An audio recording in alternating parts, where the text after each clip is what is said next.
La communication avec la Terre est activée. Je répète, vous pouvez délivrer votre message.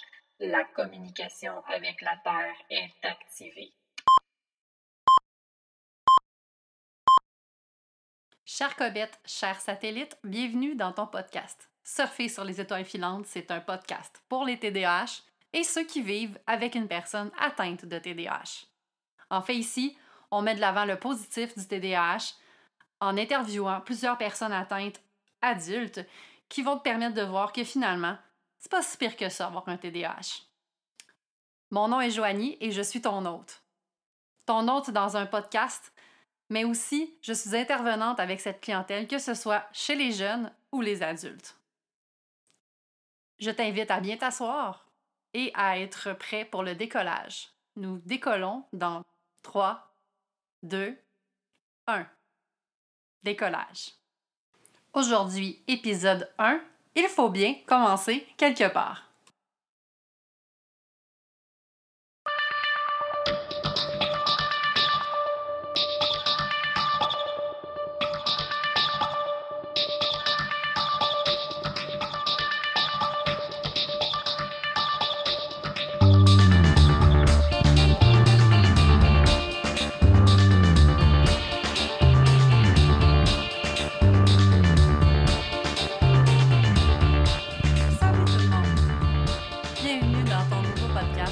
J'espère vraiment que ça va devenir un rituel pour toi de venir m'écouter. Donc, comme dit dans la description de l'épisode, faut commencer quelque part. Puis en fait, j'avais pas le goût de te mettre un premier épisode avec tout de suite une interview, alors que je te cacherai pas. Je suis fière de moi, j'ai contré un peu notre tendance à procrastiner et à faire ça à la dernière minute, mais j'ai déjà de l'avance sur mes entrevues au moment où j'enregistre cette piste-là actuellement. Mais j'avais le goût de te parler un peu moi-même. En fait, j'avais le goût de te présenter comment ça allait se passer, ce podcast-là. Puis justement, si tu cadres vraiment dans ce que je cherche. En fait, je t'annonce tout de suite, c'est sûr que tu cadres avec nous. Je serais bien mal placée en tant que personne qui a essayé de cadrer dans des choses qu'on m'a demandé toute ma vie, alors que finalement, je cadre pas dans le moule pour te demander de cadrer dans un moule. Je trouve que ça serait un double message qui va se contredire. C'est vraiment pas ça que je veux faire ici. Donc, sache que ta place, elle est ici. Peu importe que tu sois une comète ou un satellite. Peu importe que tu sois un neuroatypique ou un neurotypique. Ça peut être ta curiosité qui t'a amené jusqu'ici. Tu es peut-être un intervenant ou tout simplement que tu as le goût de savoir « Ah ouais, c'est si positif que ça avoir un TDAH? C'est pas juste l'énervé qui grimpe sur son bureau quand on était au primaire. C'est pas la personne qui vient me drainer parce qu'elle a trop d'énergie. C'est pas la personne qui arrête pas de parler. C'est peut-être la curiosité qui t'a amené ici, puis sache que tu es le bienvenu toi aussi. En fait, le but de ce podcast-là, c'est d'arrêter la mauvaise presse sur ce diagnostic-là, puis de démontrer que finalement, c'est vraiment pas si pire que ça d'en avoir un. Faut juste savoir comment on fonctionne. C'est de là qu'est venue mon idée. Moi, j'ai la chance de voir dans mon quotidien une tonne d'adultes qui, justement, sont capables de surpasser leur diagnostic puis d'avoir des méchantes belles vies. En fait, j'ai des méchants beaux exemples à te montrer de tout horizon. En fait, déjà, j'ai un futur enseignant que j'ai interviewé. J'ai quelqu'un qui travaille comme entraîneur canin. J'ai quelqu'un qui a quitté la profession d'infirmière pour aider les gens du domaine de la santé à devenir 2.0. J'ai une entrepreneur aussi. Puis il y a moi qui est entrepreneur. Fait que ça veut pas dire que parce qu'on a un TDAH qu'on va pas réussir dans notre vie. Puis c'est ce que j'avais le goût de te montrer aujourd'hui. Puis c'est ce que j'ai le goût de te montrer dans tous les épisodes de ce podcast-là. Je sais pas combien de temps ça va durer, mais sache que tant et aussi longtemps que je vais avoir de la motivation, puis tant et aussi longtemps que je vais avoir du matériel à te présenter, je vais le faire. Je te promets pas qu'on va se voir on va s'entendre à toutes les semaines. En fait, je promets pas que tu vas m'entendre à toutes les semaines. Mais du moins pour les premières semaines, tu devrais m'entendre à toutes les semaines parce que j'ai quand même déjà beaucoup de matériel de préenregistré pour justement pouvoir t'accompagner pendant un bon petit moment. Donc finalement, c'est quoi ça une comète, puis c'est quoi ça un satellite? Ben moi, c'est le petit nom que je donne aux personnes qui sont atteintes de TDAH, les comètes. En fait, c'est que... une comète, on va s'arrêter à c'est quoi une comète. Une comète, ça reste une roche dans l'espace qui va à une vitesse hallucinante puis qui laisse une traînée de lumière en arrière d'elle. Si on y va grossièrement, c'est ça une comète. Donc, tu sais, dans les faits, si on transpose à nous, on est un être humain tout à fait normal. Mais quand on passe, on laisse une traînée de lumière en arrière de nous. Puis c'est ça que je veux qu'on retienne. Je veux qu'on retienne que justement, oui, on est un être humain, mais on est flamboyant sur un méchant temps. Pour ce qui est des satellites, en fait, les satellites, c'est comme ça que j'appelle les personnes qui nous accompagnent. Les personnes qui sont autour de nous, qui gravitent autour de nous. Ça peut être nos parents, ça peut être des intervenants, ça peut être conjoint-conjointe, frères, sœurs, amis. Toutes ces personnes-là, leur quotidien va être changé de par le fait même qu'ils vont être autour d'une personne qui a un TDAH, d'être autour d'une comète. Donc, le satellite est le satellite gravite autour de phénomènes célestes. C'est pour ça, en fait, que j'ai décidé de leur donner ce nom-là. Donc, il n'y a rien de négatif là-dedans. Puis, je suis allée dans le thème de l'espace parce que c'est un thème que j'adore depuis que je suis toute petite. Mais aussi parce que c'était pour faire référence avec le fait que, ça a l'air que souvent on est dans la Lune. Puis surfer sur les étoiles filantes, c'est que justement, oui, on est sur la Lune, mais des fois on est sur une étoile filante, puis des fois on va être sur une autre planète, puis des fois on va être dans une autre galaxie. Mais on voit tellement la vie d'une autre façon, puis on plonge tellement dedans d'une façon différente des autres, puis ça demande tellement de flexibilité pour vivre dans le quotidien avec tout le monde que j'aime bien le terme surfer.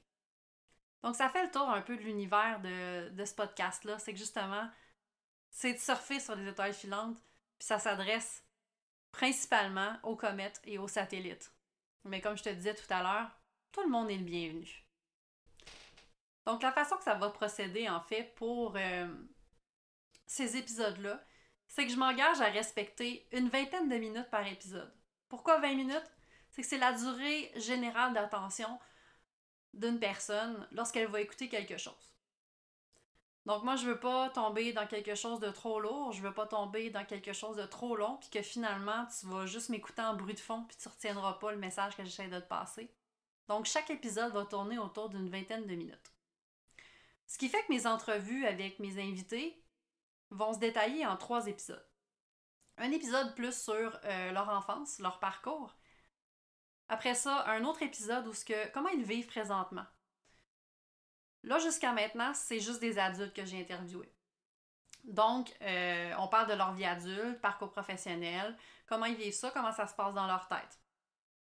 Et le troisième, en fait, on s'adresse à plus large. En fait, ça, c'est leur message qu'ils ont à transmettre. Au 3e épisode de chaque entrevue, ça va être justement au niveau de qu'est-ce qu'ils ont à dire aux parents qui font face à un diagnostic de TDAH, qu'est-ce qu'ils ont à dire aux jeunes qui font face en fait à un diagnostic de TDAH, puis c'est quoi leur plan pour l'avenir, puis qu'est-ce qu'ils aimeraient donc qui change dans le système actuel pour pouvoir aider les gens atteints de TDAH. Et entre chaque invité, je vais te faire un court épisode. Je sais pas si ça va être 10 ou 20 minutes, ça va dépendre à quel point j'ai des choses à dire. Je vais t'avouer, je me sens assez lousse dans ce podcast-là. J'ai tellement de choses à dire pour faire la plus belle des promotions pour le TDAH que je me laisse pas mal de lousse en fait pour te donner le plus de contenu possible. Pour travailler la flexibilité mentale en fait, ce que j'ai goût de te proposer, c'est qu'au beau milieu de chaque épisode, je vais te faire ce qu'on appelle une tranche de pain.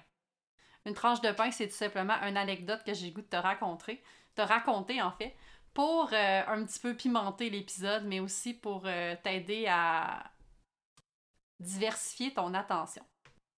T'es-tu prêt pour une première tranche de pain? La voici. Tranche de pain numéro 1.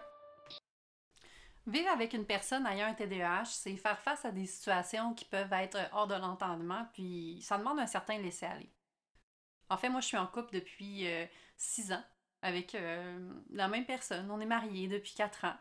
En fait, ça va faire 4 ans et demi en janvier qu'on est mariés. Et je vais t'avouer que j'ose espérer que notre couple va durer, puis va triompher le fait que j'ai un TDAH.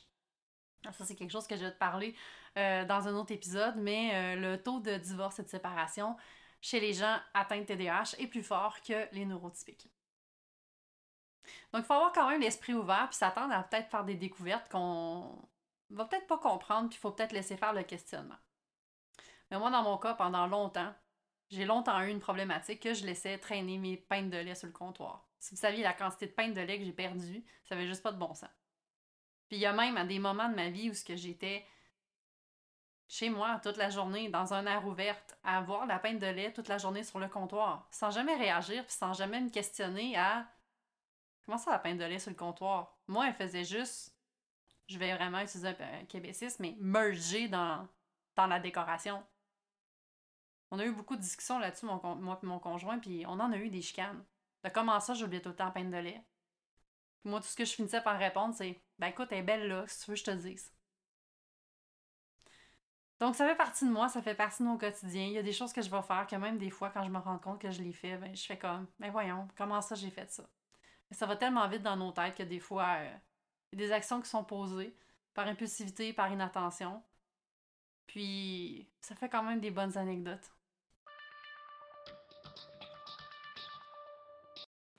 Re-bienvenue au programme principal. En fait, aujourd'hui, dans le premier épisode, ben, je vais te parler un peu de mon parcours, de moi. Puis en fait, je vais le faire un peu au travers de tous les épisodes avec mes invités, parce que mes invités, ben, c'est une discussion qu'on a ensemble. Donc, ils me posent des questions, eux autres aussi, puis ça me fait plaisir d'y répondre. Puis dans mes épisodes à moi aussi, je vais prendre des moments pour te parler de moi. Mais je veux quand même te faire un petit tour d'horizon, en fait, pour que tu saches je suis qui, moi. Puis pourquoi, moi, j'ai parti ce podcast-là, finalement. Donc, mon nom, c'est Joanie Mercier, je viens de Québec et je suis une jeune trentenaire. En fait, j'ai été salariée tout le long de ma vingtaine, puis en fait, j'ai été salariée depuis l'âge de 14 ans. En fait, dès l'âge de 14 ans, j'ai commencé à travailler dans les camps d'été. Ce qui fait que maintenant, du haut de mes 31 ans, je peux dire que je suis porteuse d'un bagage au niveau de la pédagogie de la petite enfance de 16 ans. J'ai un bagage de 16 ans, même si j'ai 31 ans. Je vais avouer qu'il y a bien du monde qui font un saut quand je dis que j'ai 16 ans d'expérience dans le domaine de la petite enfance, mais ça reste que c'est ça. À 14 ans, je travaillais déjà comme accompagnatrice de personnes, en fait, de jeunes handicapés dans un camp d'été. J'ai pas eu mon diagnostic à l'enfance, moi. Moi, en fait, mon enfance, mon adolescence, même ma vingtaine au complet, je l'ai fait sans savoir que j'avais un TDAH. Puis en fait, j'étais vraiment convaincue que j'en avais pas un. Parce que souvent, les exemples que je voyais, c'était des garçons. Puis le TDAH chez la fille versus le TDAH chez le garçon, c'est pas le même. Et j'ai aussi une douance qui fait que j'ai pas eu de difficulté à l'école, ce qui fait qu'on n'a pas pu m'identifier aussi rapidement que j'aurais dû être identifiée. Parce que malgré ma douance, je ne cacherai pas que j'ai un TDAH assez sévère. Puis maintenant que j'ai de l'aide, que je suis allée justement chercher des outils et j'ai fait le choix de la médication pour ma part, il y a eu une grosse différence dans ma vie. Ça reste que j'ai quand même réussi à atteindre un plateau intéressant pour quelqu'un de 30 ans. Je suis mariée, j'ai un conjoint stable, j'ai une vie stable. J'ai trois diplômes postsecondaires quand même. Donc moi, on peut pas dire que ça a été une difficulté dans ma vie. La difficulté, en fait, ça a été les relations interpersonnelles, puis les habiletés sociales. Ça a été quelque chose de très difficile pour moi. Puis, honnêtement, c'est mon plus gros regret. J'aurais aimé ça le savoir avant que j'avais ça. J'aurais peut-être eu les bons outils, puis l'aide qu'il me fallait au moment où j'aurais dû en avoir. Je suis quelqu'un qui a vécu, en fait, beaucoup d'intimidation dans mon parcours scolaire, même au DEP. Même au niveau de mon cours d'infirmière auxiliaire, j'ai vécu énormément d'intimidation. Intimidation qui était, je dirais pas méritée. C'est pas le cas du tout, il y a personne qui mérite de l'intimidation. Mais reste que j'étais un être humain très intense. Je peux peut-être comprendre que ça tapait ses nerfs ça peut peut-être taper ses nerfs de du monde, en plus que j'étais bonne à l'école. Donc, c'est à 29 ans, épuisée, que je suis allée chercher mon diagnostic. Puis c'est là que j'ai vu que j'étais différente, puis que j'avais toutes les raisons du monde de me sentir en dehors du moule. J'avais toutes les raisons de me sentir comme un extraterrestre. Puis c'est peut-être un peu pour ça, mon espèce de passion pour l'espace. Parce que du point que je me rappelle, j'avais pas l'impression d'appartenir à ce monde-ci. J'avais l'impression d'appartenir à un monde, pardon, à un monde qui venait d'ailleurs. C'est bien négatif tout ça, ce que je te raconte ce soir. Ben, aujourd'hui, en fait, dans le premier épisode, mais il faut que tu saches qu'une personne atteinte de TDAH peut vivre une très grande souffrance de par le fait qu'elle va se faire demander toute sa vie de rentrer dans un moule dans lequel elle ne pourra pas rentrer. Si c'est une personne qui a appris son TDAH à l'âge adulte, c'est aussi une personne qui a été en quête d'identité toute sa vie. Parce qu'elle n'avait pas de référent. En fait, elle avait des référents auxquels elle ne pouvait pas s'y coller. C'était extrêmement difficile pour elle. Moi, quand j'ai su pour mon diagnostic, bien que j'avais un léger doute d'en avoir un, même si je me mentais à moi-même, j'ai été extrêmement en colère de savoir qu'il était sévère. Extrêmement en colère de savoir que j'avais passé en dessous du radar aussi longtemps, puis toute la souffrance interne que j'avais accumulée, ben peut-être qu'elle aurait été moins pire si je l'avais su avant. Parce que j'aurais eu l'aide nécessaire. Mais on ne peut pas effacer le passé, puis tout ce que j'ai vécu a fait en sorte que ça a construit l'adulte que je suis maintenant.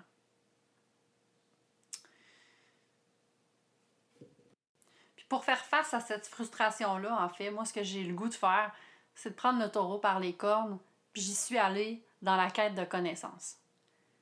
J'ai eu un arrêt de travail de 4 mois, pas longtemps après mon diagnostic, parce que la médication que j'ai eue n'était pas la bonne. Puis j'en ai profité pour lire tout ce qui me tombait sous la main. J'ai accumulé de l'information sans bon sens. Je me suis ramassée à avoir un hyper-focus sur mon TDAH parce que je voulais comprendre comment je fonctionnais. Ce qui fait que j'ai accumulé une quantité astronomique d'informations sur le sujet. J'ai lu, avant de comprendre que finalement, j'étais pas une voiture qui fonctionnait à l'essence, mais moi, j'étais une voiture qui fonctionnait au diesel. Que dans la vie, moi, j'étais née pour briller, puis j'allais mettre la lumière bien fort. Un peu moins d'un an après mon diagnostic, je me suis partie en entrepreneuriat, puis j'ai formé La Valise aux Merveilles. Parce qu'il n'était pas question qu'un enfant qui croise ma route n'allait pas avoir les outils que j'aurais dû avoir. Moi, ma mission, c'était d'aider chaque comète qui croisait ma route pour l'aider à briller de 1000 feux. Puis encore là, aujourd'hui, 1 an après, ben, je suis encore entrepreneur, puis mon projet, il fait juste grandir, puis il fait juste monter un petit peu plus haut pour briller dans le firmament. En fait, moi, j'ai décidé de faire de mon quotidien du surf parmi les étoiles filantes. Puis c'est de ça que j'avais le goût de te parler ce soir. Je suis quand même très fière de constater que j'avoisine le 20 minutes pour un premier épisode, alors que c'est ce que je t'ai dit en début d'épisode, que c'était le temps que je visais. C'est ce qui termine en fait mon premier épisode, puis j'ai vraiment hâte que tu écoutes le deuxième. En fait, le deuxième, c'est le montage en fait de l'entrevue que j'ai eue avec Antoine Faulkner, fondateur de la page TDAH et étudiant à l'université pour devenir enseignant au primaire. En fait, Antoine, si tu le connais pas, c'est un jeune homme de 22 ans, si je me trompe pas de mémoire, qui a eu un diagnostic de TDAH à l'enfance avec plusieurs troubles d'apprentissage. Puis, il s'est prêté au jeu pour une série de capsules, en fait, que j'avais tournées dans le cadre du mois de la sensibilisation sur le TDAH en octobre dernier, c'est-à-dire en octobre 2020. Puis ça a tellement bien été que ça m'a donné le goût, en fait, de faire ce podcast-là. Donc, j'ai repris le contenu de cette entrevue-là pour pouvoir te le partager en épisode de podcast. En fait, c'est les épisodes qui vont peut-être différer de toutes les autres parce que c'est après que j'ai monté vraiment mon modèle d'interview. Mais il y a quand même des bonnes informations puis des bonnes anecdotes là, dans ces prochains épisodes-là. Donc, on se revoit très bientôt dans Surfer sur les étoiles filantes et je te souhaite, d'ici ce moment-là, de prendre la vie avec un peu de légèreté et d'avoir bien du plaisir. Bonne journée tout le monde!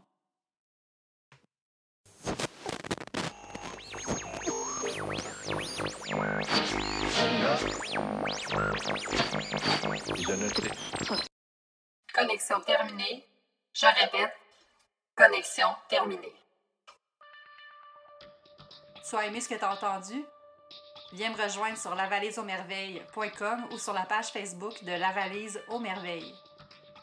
N'hésite pas aussi à laisser des commentaires et à partager ce podcast pour amener d'autres personnes en orbite avec nous si tu connais d'autres comètes ou d'autres satellites. Un message à tous les satellites qui m'écoutent. Merci d'être là pour nous. Vous faites une différence, ne l'oublie jamais. Et un message aux comètes, ne cessez jamais de briller.